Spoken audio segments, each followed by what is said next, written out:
अस्सलामुअलैकुम। जैसा कि हमने chapter number 4 the gradient divergence and curl start किया हुआ था। ग्रेडियंट और डाइवर्जेंस हमने ऑलरेडी डिस्कस कर लिया है। इस वीडियो में हमारा लास्ट टॉपिक है इस चैप्टर का, वो है कर्ल। इस वीडियो में हम सीखेंगे कि हम कर्ल किस तरह फाइंड करते हैं। यहाँ हमारे पास एक वेक्टर क्वांटिटी होती है, वेक्टर में हमारा क्वेश्चन होता है और आंसर भी वेक्टर्स में होता है, क्योंकि इस कर्ल को फाइंड करने के लिए हम डिटर्मिनेंट यूज़ करेंगे। डिटर्मिनेंट में हमारी जो डायरेक्शंस हैं वो ख़त्म नहीं होती, जैसा कि डॉट प्रोडक्ट में ख़त्म हो जाती थी। डॉट प्रोडक्ट हमने डाइवर्जेंस में यूज़ किया था। सो यहाँ हम कर्ल को इस तरह शो करते हैं डेल क्रॉस ए, यानी कि क्रॉस प्रोडक्ट जो हमारे पास होता है। सो यहाँ हमारे पास एक क्वेश्चन नंबर 23 है। If A vector is equal to X Z का cube by -2x² Y Z J plus 2yz raise to power 4k। ये हमारे पास एक वेक्टर गिवन है ए, जिसका हमने कर्ल फाइंड करना है, तो इसको लिख दिया del cross A. So at the point 1, -1 and 1। So ये हमारा क्वेश्चन था। अब हम इसको सॉल्व करते हैं। So del cross A is equal to हो जाएगा, डेल की वैल्यू पुट करेंगे। ये तो हमारे पास सिंबल हुआ ना फाइंड करने का कर्ल, तो देन हम डेल की वैल्यू सेम वही रखेंगे, partial by partial X I plus partial by partial Y J plus partial by partial Z के क्रॉस देन एक वेक्टर जो हमारा गिवन था वहाँ हम वैल्यू रखते हैं X Z cube I -2x² Y Z J plus 2yz raise to power 4k। अभी हमने अपनी दोनों वैल्यूज़ पुट कर ली, डेल की भी और अपने वेक्टर की भी। अभी हम इसको क्रॉस प्रोडक्ट को सॉल्व करेंगे, तो हमें पता है क्रॉस प्रोडक्ट हम इस तरह लेते हैं डिटर्मिनेंट की सूरत में, जिस तरह हम बेसिकली एरिया फाइंड करते हैं। सो ये हमने अपना डिटर्मिनेंट लिखा, आई जे के कंपोनेंट्स लिखे, देन हमने यहाँ से वैल्यूज़ लिखी, आई के नीचे partial by partial X and J के नीचे partial by partial Y and K नीचे partial by partial Z. Then हम यहाँ से वैल्यूज़ रखेंगे, आई के नीचे एक्स जी का क्यूब, जे के नीचे -2x² Y Z and last one इसके 2yz रेज़ टू पावर 4। अभी हम अपना डिटर्मिनेंट जो है वो ओपन करते हैं। सो डिटर्मिनेंट हम किस तरह ओपन करते हैं कि फर्स्टली हम आई कंपोनेंट से ओपन करेंगे, फिर जे से, फिर के से। तो आई के लिए हम ये जो पार्शियल बाय पार्शियल एक्स और नीचे एक्स जी का क्यूब, यानी कि आई के नीचे जो वैल्यूज़ हैं वो निगलेक्ट कर देते होते हैं और इनको क्रॉस प्रोडक्ट लेते हैं यूँ। ये हमने क्रॉस प्रोडक्ट ले लिया, तो ये हमारे पास बन जाएगा पार्शियल बाय पार्शियल वाई और प्रोडक्ट में आ जाएगा 2yz रेज़ टू पावर 4, जैसा कि लिखा भी हुआ है यहाँ पर ये इतना। देन हमारे पास माइनस का साइन और partial by partial Z and into product में आ जाएगा -2x² वाई जी, जैसा कि ये लिखा हुआ है। और ये हमारे पास आई कंपोनेंट के लिए था। सो समझने की बात यहाँ ये है कि हम पहली इसको इस तरह प्रोडक्ट में लिखेंगे, देन माइनस का साइन, फिर इस तरह। सो सेम हम नेक्स्ट चलते हैं। नेक्स्ट स्टेप में हमारे पास क्या होगा देखें।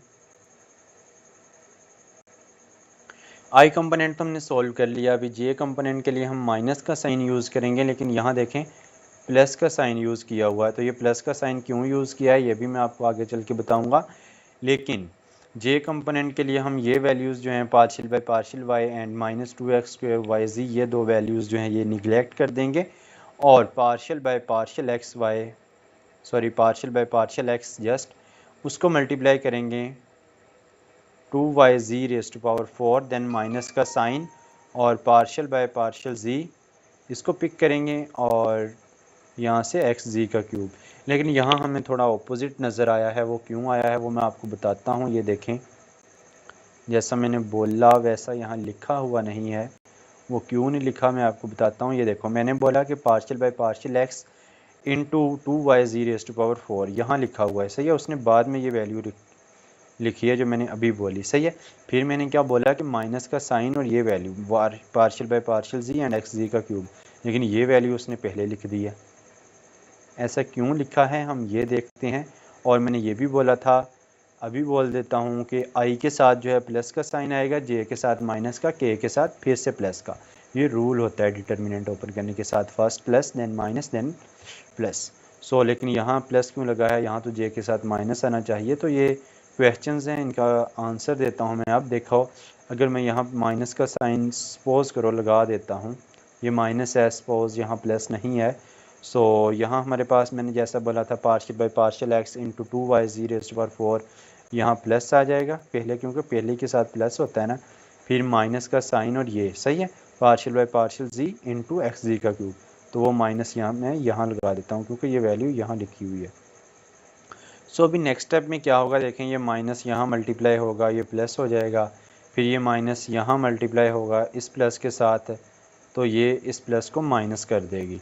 सो इसीलिए उसने वो स्टेप पहले ही कर लिया, बाहर उसने प्लस लगा दिया, माइनस को मल्टीप्लाई कर दिया अंदर, तो ये माइनस की वैल्यू बेसिकली बननी थी ना, तो यह माइनस माइनस प्लस और ये प्लस की वैल्यू थी तो माइनस, और पहले ये भी लिख सकते हैं minus partial by partial X into 2y raised to power 4, फिर प्लस का साइन लगा के ये लिख सकते हैं partial by partial Z into X Z का क्यूब, लेकिन ये माइनस की वैल्यू उसने बाद में लिख दी कि प्लस वाली पहले लिख दी है, इससे कोई इशू नहीं होगा। देन हमारे पास जो लास्ट कंपोनेंट बचा है वो है के कंपोनेंट। के कंपोनेंट के लिए हम partial by partial Z and 2y raised to power 4 neglect करेंगे और यहाँ क्रॉस मल्टीप्लाई हो जाएगा। सो क्रॉस मल्टीप्लाई के लिए partial by partial X into minus 2x² Y Z, so यहाँ तो आना ही प्लस का साइन था और ये वैल्यू रखी, फिर माइनस का साइन ये और partial by partial Y and X Z का क्यूब। सो ये डिटर्मिनेंट हमने ओपन किया। आई होप आपको समझ आ गई होगी कि हम डिटर्मिनेंट किस तरह ओपन करते हैं, ये हम छोटी क्लासेस में भी सीख चुके हैं। सो अभी नेक्स्ट स्टेप में हम इसको सिंपली सॉल्व कर लेंगे और हमारा आंसर आ जाएगा। देखें कि ये है हमारे पास पार्शियल बाय पार्शियल वाई, ये बेसिकली हमारे पास डेरिवेटिव का साइन है कि वाई के रिस्पेक्ट डेरिवेटिव है किस चीज़ का, इस चीज़ का 2y रेज़्ड टू पावर 4 का, तो यहाँ 2 और z रेज़्ड टू पावर 4 ये कांस्टेंट है तो ये वैसे लिख लीजिए, y का with respect to y derivative 1, so 1 multiply होगा 2z रेज़्ड टू पावर 4 के साथ, तो 2z रेज़्ड टू पावर 4 ही हमारा आंसर आ जाएगा।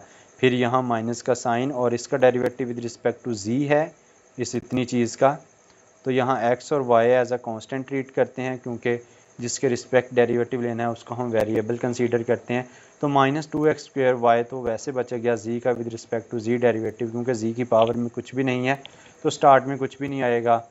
सो 1 है तो 1 के आने से वो आंसर चेंज नहीं होगा, 1 2 से मल्टीप्लाई होगा 2 ही रहेगा। सो z का derivative with respect to z 1, so ये माइनस और ये वाला minus plus, so plus 2x² y बन जाएगा। तो ये हमारे पास i के रेलिवेंट जो वैल्यू थी वो निकल आई है, i कंपोनेंट के रेलिवेंट वैल्यू।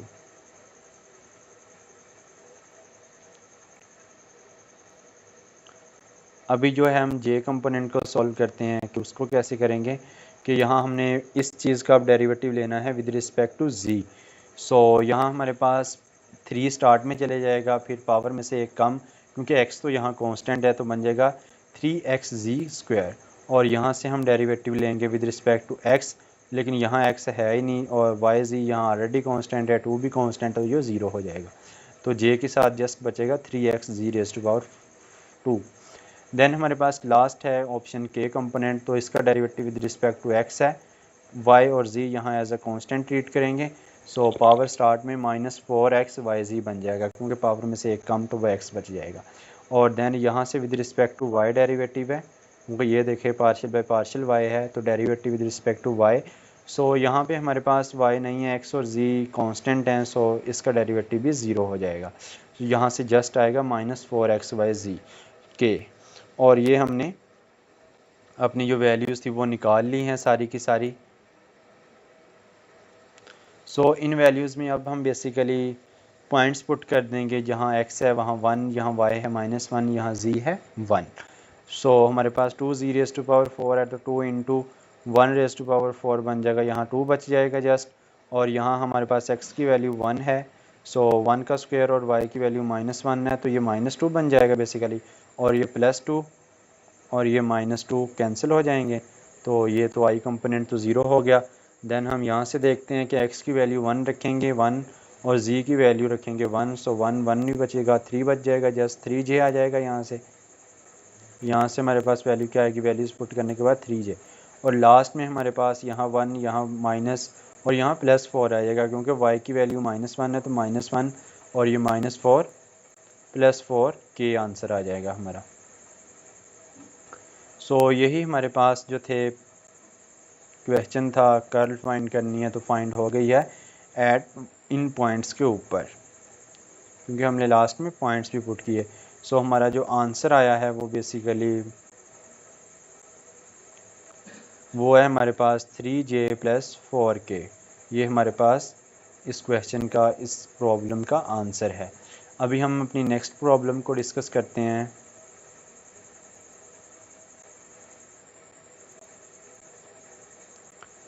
जो प्रॉब्लम नंबर 24 है वहाँ भी हमने कर्ल को ही फाइंड करना है।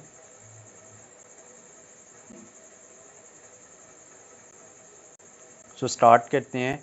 If A vector is equal to x² yi - 2xzj + 2yzk find curl A. So हमने ए वेक्टर जो है इसका 2 बार कर्ल फाइंड करना है। एक बार कर्ल फाइंड करेंगे, फिर उसका जो आंसर आएगा उसका देन फिर से कर्ल फाइंड करेंगे, तो हमारा फाइनल आंसर हमें मालूम हो जाएगा। सो कर्ल ए को इस तरह लिखेंगे, MCQs के लिए भी याद रख लें, del cross A into del cross A, sorry.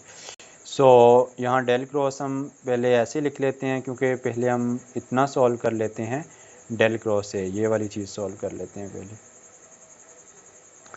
सो अभी देखें कि आई जे के सिंपली जिस तरह हमने प्रॉब्लम नंबर 23 में किया था, डिटर्मिनेंट पे डिटर्मिनेंट ओपन किया था, सेम प्रोसीजर यहाँ करना है। Partial by partial X, partial by partial Y, partial by partial Z. J del आ गया हमारा। यहाँ ए वेक्टर की वैल्यूज़ आ गई, आई कंपोनेंट के लिए x² y, जे कंपोनेंट के लिए -2xz एंड द के कंपोनेंट के लिए 2yz वैल्यूज़ रखी। देन हमने आई कंपोनेंट के लिए इनको क्रॉस प्रोडक्ट किया, फिर हमने जे कंपोनेंट के लिए इस वैल्यू को इससे, फिर माइनस का साइन इसको इससे, देन हमने सिमिलरली फिर क्रॉस प्रोडक्ट के लिए, और सॉरी के कंपोनेंट के लिए इसको क्रॉस प्रोडक्ट किया।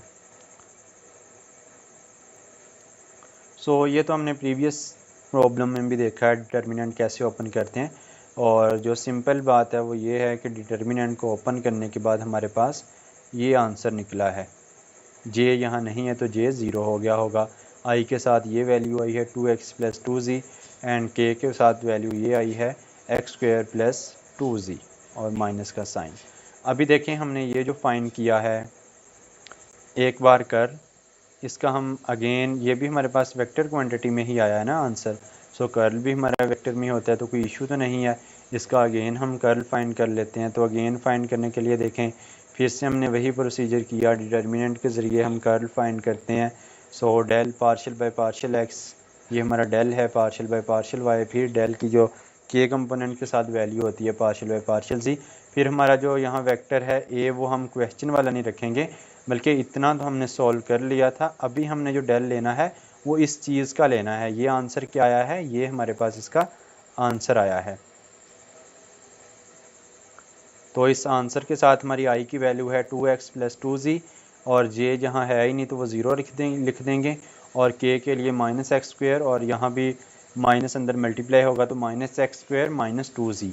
तो हमने के कंपोनेंट की वैल्यू रखी। सिंपली यहाँ भी हम आई कंपोनेंट के लिए यहाँ क्रॉस प्रोडक्ट करेंगे, जे कंपोनेंट के लिए ये वैल्यू, फिर माइनस का साइन, फिर पार्शियल बाय पार्शियल जी को 2x + 2z से मल्टीप्लाई करेंगे।